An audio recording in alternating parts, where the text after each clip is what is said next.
Donc Melchisédek, revenons à notre cher Melchisédek, il demeure sacrificateur à perpétuité. Et on va lire ce passage d'Hébreux 7, versets 1 à 3. C'est en petit sur le visuel, mais vous pouvez le reprendre sur vos Bibles à la maison. En effet, ce Melchisédek, roi de Salem, sacrificateur du Dieu Très-Haut, qui alla au-devant d'Abraham lorsqu'il revenait de la défaite des rois, qui le bénit et à qui Abraham donna la dîme de tout, et qui est d'abord roi de justice, d'après la signification de son nom, ensuite roi de Salem, c'est-à-dire roi de paix, qui est sans père, sans mère, sans généalogie, qui n'a ni commencement, ni jour, ni fin de vie, quelle chance il a, mais qui est rendu semblable au Fils de Dieu, ce Melchisédek demeure sacrificateur à perpétuité. Il n'y a pas besoin de faire de commentaire. Donc on va passer au suivant. Tu es sacrificateur pour l'éternité selon l'ordre de Melchisédek. Lisons Hébreux, chapitre 5, versets 6 à 8, c'est sur le visuel, lisez-le avec moi. De même, ce n'est pas le Christ qui s'est donné lui-même la gloire de devenir souverain sacrificateur, mais c'est celui qui a dit, tu es mon fils, c'est moi qui t'ai engendré aujourd'hui. De même, il dit encore ailleurs, tu es sacrificateur pour l'éternité selon l'ordre de Melchisédek. Et on peut lire au verset 17, car ce témoignage lui est rendu, donc je vous rajoute des versets pour que vous en soyez convaincus, donc prenez note de ce verset si vous voulez en voir plus. Donc c'est Hébreux 7, 17, car ce témoignage lui est rendu, tu es sacrificateur pour toujours, selon l'ordre de Melchisédek. Le Nouveau Testament expose le caractère unique de ce rôle de Melchisédek. Tu es sacrificateur pour toujours, selon l'ordre de Melchisédek. Ces paroles sont en réalité la déclaration prophétique de David que l'on trouve dans le psaume 110 au verset 4. C'est le seul endroit dans la parole de Dieu où on parle de Melchisédek entre la Genèse et le livre des Hébreux, le seul endroit. Jamais on en parle ailleurs, c'est juste le psaume 110 verset 4. Vous ne retrouverez pas d'autres références de Melchisédek que là. Et voilà ce que Dieu dit, l'Éternel l'a juré et il ne s'en repentira pas. Alors quand on dit il ne faut pas jurer, en tous les cas Dieu l'a fait, l'Éternel l'a juré et il ne s'en repentira pas. Tu es sacrificateur pour toujours à la manière de Melchisédek. Donc on peut comprendre ici l'insistance impressionnante de Dieu sur cette sacrificature de Melchisédek pour lequel Christ, lui, il va ouvrir une nouvelle voie, c'est ce que nous dit le livre des Hébreux, une nouvelle route, un nouvel accès, et une nouvelle race va être créée en Christ de Melchisédek. Donc nous entrons dans la dimension de, pour moi c'est l'initiation à la nouvelle création, ça part de là aussi, c'est que nous sommes propulsés dans une dimension qui vient de bien avant, dans l'éternité, mais qui nous ramène nous dans l'éternité, parce que nous-mêmes, nous sommes créés à la ressemblance de Dieu. Donc nous sommes créés de cette race de Melchisédek. Nous passons de la poussière à la gloire, nous passons du terrestre au céleste, du limité, du temporaire à l'infini, c'est quand même impressionnant. Et David, qui est certainement le plus grand des prophètes, il commence le psaume 110 en donnant cette parole impressionnante, et je vais la lire cette parole, parce qu'elle est, je vais la lire dans, on va dire, dans les premiers versets. Une parole de Dieu le Père à Dieu le Fils, parole de l'Éternel à mon Seigneur, assieds-toi à ma droite jusqu'à ce que je fasse de tes ennemis ton marchepied. Et verset 2, l'Éternel étendra de Sion le sceptre de ta puissance, domine au milieu de tes ennemis. Qu'est-ce que vous en pensez pour aujourd'hui? No comment, on est sur CNN. Qu'est-ce que vous en pensez pour aujourd'hui? Alors, c'est une parole prophétique de David à Jésus, mais c'est aussi une parole prophétique pour l'humanité, qu'il introduit dans le sacerdoce royal. Ce sacerdoce royal, il est éternel. Royal parce qu'assis sur le trône. Trône égale roi. Donc, il lui dit, assis-toi à ma droite. Donc, ce n'est pas seulement un sacrificateur, c'est aussi un roi. Il est sur le trône, assis à la droite de son Père. Il est Dieu, trois en un, mais il est le Fils. Et il lui dit, assieds-toi à ma droite. Hein. Et regardez, quand il lui dit, domine sur tes ennemis. Alors le Père, il parle au Fils de sa mission messianique. C'est de ça dont il est question ici. Il lui parle de la bataille dans laquelle il s'engage en vue de la domination de la terre et il l'invite à s'asseoir à sa droite sur son trône. Regardez aujourd'hui, pensez-y dans tout ce qui se passe dans le Moyen-Orient et surtout en Israël et surtout cette guerre qui est menée aujourd'hui. Pourquoi Israël mène une telle guerre? Eh bien, mes amis, parce que Jésus va revenir sur le même endroit que là où il est parti. Eh oui. Alors, c'est pas irrationnel si Israël se bat pour sa terre, parce que dans le cœur d'Israël, c'est le cœur de Dieu et c'est la terre de Dieu. Donc, le roi que Dieu a désigné pour gouverner son royaume sur terre, et comment le Seigneur va traiter judicieusement cette question avec la nation d'Israël. En fin de compte, le plan de Dieu, il prévaudra et son royaume gouvernera toutes choses. On le sait, c'est écrit beaucoup de fois dans la Bible, sans violer le libre arbitre de son peuple ou les accords qu'il aura conclus avec eux. On va lire 1 Corinthiens 15, 24 à 28. Je vous lis ce passage. J'ai amené ces versets pour que ça éclaire ce qui se passe entre Abraham, Melchisédek, mais aussi le livre des Hébreux qui nous propulse dans l'âge, l'ère messianique dans lequel nous sommes entrés, et puis aussi dans la fin de l'âge dans lequel nous sommes actuellement. Donc, 1 Corinthiens 15, 24, 28 nous dit ceci. Enfin viendra la fin. Vous allez me dire, on est en train d'y arriver. Mais oui, certainement. Et quand il remettra le royaume à celui qui est Dieu et Père, après avoir détruit toute domination, et on fait le lien avec ce qu'on vient de lire sur le psaume 110, hein, assieds-toi à ma droite jusqu'à ce que domine sur tes ennemis, ben voilà ce que Paul va écrire. Je relis, ensuite viendra la fin, et quand il remettra le royaume à celui qui est Dieu et Père, après avoir détruit toute domination, toute autorité, toute puissance, car il faut qu'il règne, jusqu'à ce qu'il ait mis tous les ennemis sous ses pieds. Dieu, en effet, a tout mis sous ses pieds. Mais lorsqu'il dit que tout lui a été soumis, il est évident que celui qui lui a soumis toute chose est excepté. Et lorsque toutes choses lui auront été soumises, alors le Fils lui-même sera soumis à celui qui lui a soumis toutes choses, afin que Dieu soit tout en tous. Tout ça pour résumer, regardez comme c'est intéressant. En fait, Dieu lui dit, reste assis sur ton trône jusqu'à ce que tous tes ennemis soient soumis. Mais regardez, il- la phrase qui dit ceci, jusqu'à ce qu'il ait mis tous les ennemis sous ses pieds, en parlant du Père et du Fils, Dieu en effet a tout mis sous ses pieds. Petite phrase minuscule, hein. Dieu en effet a tout mis sous ses pieds. En gros, c'est tous ses ennemis, il va se battre pour les mettre sous ses pieds, parce que Jésus, il s'appelle l'Éternel des armées, il s'appelle pas l'Éternel des vacances, vous avez remarqué, hein, il s'appelle l'Éternel des armées. Donc il a tout mis sous ses pieds. Mais Dieu, cette petite phrase dans 1 Corinthiens 15 est énorme. Mais Dieu en effet a tout mis sous ses pieds. C'est déjà fait. Mais maintenant, il faut y arriver. C'est déjà gagné. Le royaume de Dieu est déjà en marche. Mais maintenant, il faut y arriver. Il faut qu'on arrive à voir que c'est déjà fait. Et si vous voyez que c'est déjà fait, ben, vous n'allez jamais perdre la foi. Dieu, en effet, a tout mis sous ses pieds. On pourrait presque dire, Dieu, en effet, a tout mis sous nos pieds, puisque nous sommes le corps, nous sommes aussi les pieds. Si vous réfléchissez avec moi, si on est le corps du Christ, les pieds font partie du corps. Donc, si je réfléchis bien, tout est sous nos pieds. Bon, acceptons cette idée, tout est sous nos pieds. Maintenant, le verset qui suit, un petit peu plus compliqué, mais quand même qui dit ceci, oui, tout lui a été soumis, mais maintenant, il faut que tout soit fait. C'est fait dans les cieux, mais c'est pas fait sur la terre.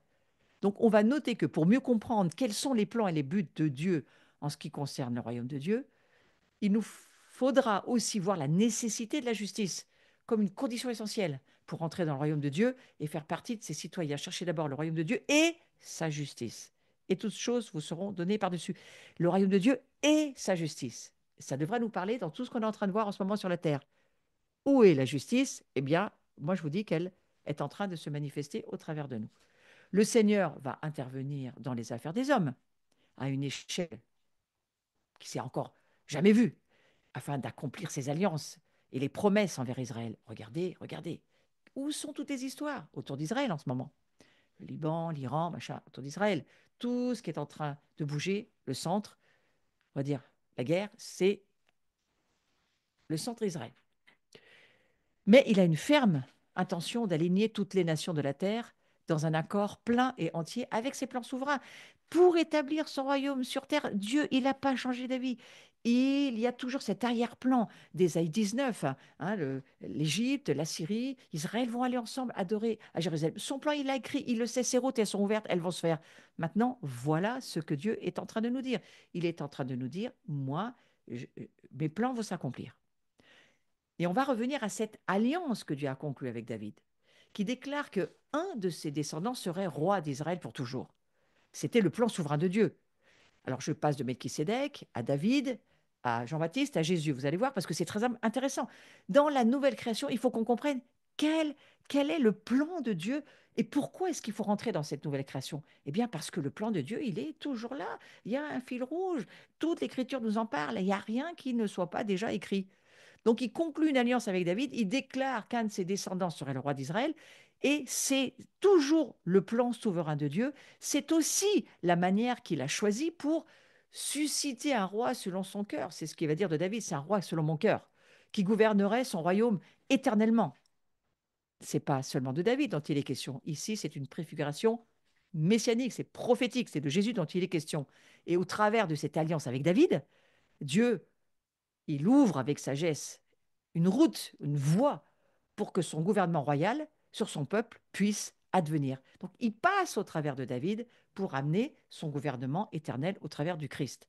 Et l'alliance perpétuelle, on va la lire parce que vous allez mieux comprendre dans 5 minutes, l'alliance perpétuelle que Dieu conclut avec David, on en parle dans le livre de Samuel. Rappelez-vous, je suis en train de vous parler de l'alliance perpétuelle que Dieu conclut avec David. Je suis toujours dans l'histoire de Melchisédek avec Abraham. Je suis toujours dans cette éternité avec ce plan de Dieu sous-jacent qui doit être compris, sinon on va jamais s'y retrouver. Donc, cette alliance perpétuelle que Dieu conclut avec David, regardez ce que 2 Samuel 7, 12 à 16 nous dit. Quand tes jours seront accomplis et que tu seras couché avec tes pères, j'élèverai ta postérité après toi, celui qui sera sorti de tes entrailles, et j'affermirai son règne. On parle de David, hein. Ce sera lui qui bâtira une maison à mon nom, et j'affirmerai pour toujours le trône de son royaume. Je serai pour lui un père, et il sera pour moi un fils. Faites le parallèle, hein, c'est Dieu et Jésus aussi. S'il fait le mal, je le châtierai avec la verge des hommes et avec les coups des enfants des hommes. Mais ma grâce ne se retirera point de lui, comme je l'ai retiré de Saül et que j'ai rejeté devant toi. Ta maison et ton règne, qui sont David, seront pour toujours assurés. Ton trône sera pour toujours affermi. Jésus, fils de David, continue le travail. Dieu ne peut pas travailler sur la terre s'il n'a pas ses protocoles. Et au travers du trône de David, il va installer ensuite son fils. Donc, au travers de l'alliance perpétuelle avec David, Dieu, il fait en sorte, dans sa relation avec le peuple d'Israël et avec les descendants de David, que l'un d'entre eux devienne roi sur cette nation et par là établisse pour toujours le royaume de prêtres et de Dieu sur terre. Donc, Dieu accomplit souverainement ses propres buts pour le royaume qui vient, en accomplissant fidèlement l'alliance qu'il a établie avec David. Ça, il faut le voir, c'est très important. Dieu considère le trône de David comme son propre trône sur terre. Le trône de David, c'est le trône de Dieu sur terre. Vous imaginez l'importance d'Israël, qui est en fait le même siège d'autorité au travers duquel il régnera sur la terre pour les 1000 ans et plus. Donc il faut bien comprendre que Dieu, il se préparait à réintégrer souverainement l'histoire du royaume d'Israël pour devenir son roi ultime. C'est pourquoi on parle de Melchisédek, le roi de Salem, de Jérusalem. Il a planifié cela pour s'assurer que son alliance avec David s'accomplirait et qu'Israël redeviendrait véritablement le centre de son propre royaume sur terre. Regardez aujourd'hui dans l'actualité, qui est le centre de toutes les affaires? Israël. C'était le plan originel de rédemption de Dieu ordonné avant la fondation du monde, et c'est toujours son seul plan pour établir son royaume sur la terre. Son royaume, il l'établira à partir de Jérusalem. Donc, pour accomplir cela, Dieu, il s'est fait homme. Il est né légitimement de la propre lignée de David, afin de pouvoir régner à partir du trône de David sur Israël et sur toutes les nations de la terre. Vous vous souvenez, la femme qui va dire à un moment donné à la femme syrophénicienne, qui va dire, hé, toi, fils de David, vous savez, l'histoire du pain et de la délivrance. Hein. Est-ce que toi, tu pourrais, ben d'accord, je suis pas, je suis rien, je suis personne, mais toi, tu es le fils de David. Elle reconnaît, elle comprend qu'il y a un trône et que c'est Dieu, d'une certaine manière, à qui elle parle. Et elle a compris. Elle a compris la révélation, cette femme. C'est pour ça que le Seigneur dit, ouah, ta foi, là, elle est grande. Allez, qu'il soit fait selon ta foi. Et en fait, c'est, je crois qu'il faut voir ce qui se passe aussi au travers de ce moment où Melchisédek rencontre Abraham, au moment où il partage le pain et le vin, au moment où il se parle, où je pense qu'il va expliquer tout le plan de salut à Abraham et qu'il va lui amener la dîme parce qu'il va comprendre comment ça fonctionne. Le royaume de Dieu fonctionne de cette manière-là. Et celui qui sera roi sur Israël, ben, il sera appelé l'Éternel, notre justice. Et Melchisédek, c'est aussi le roi de justice. Il sera un descendant de David, et cette personne qui régnera sur Israël pour toujours n'est pas à proprement parler un homme, bien qu'il le sera, parce que Jésus est parfaitement Dieu, parfaitement homme. Le descendant de David est aussi le Messie, et il est de nature divine. Le fils de David sera en fait quelqu'un envoyé par Dieu, ou un par Dieu, pas seulement un descendant de David sur la chair. David a écrit également qu'il ne serait pas seulement son fils, mais qu'il serait aussi Seigneur, ce qui veut dire souverain absolu. Assieds-toi à ma droite, c'est ce que David écrit, jusqu'à ce que je fasse de tes ennemis ton marchepied. L'Éternel étendra de Sion le sceptre de ta puissance, domine au milieu de tes ennemis. Vous vous rendez compte, c'est énorme. Après que Dieu a conclu son alliance avec David, il a commencé à recevoir de plus de révélations sur cette personne qui viendra dans le futur. Et la Bible révèle que Dieu, le Seigneur, va dire à David, le- c'est lui le Messie, c'est lui qui va s'asseoir à la droite de Dieu jusqu'à ce qu'il en fasse un marchepied de ce trône pour qu'il domine sur ses ennemis. C'est extraordinaire, ce psaume prophétique. Il nous permet de voir plus clairement la portée du plan de Dieu. Et je vais arrêter de lire ce soir parce que je vais reprendre sur le règne du Messie et je vais revenir de David en repassant par Melchisédek jusqu'à l'initiation à la nouvelle création. Et vous allez voir combien ce psaume nous amène à comprendre, ben oui, que, eh bien, le plan de Dieu, il est très clair.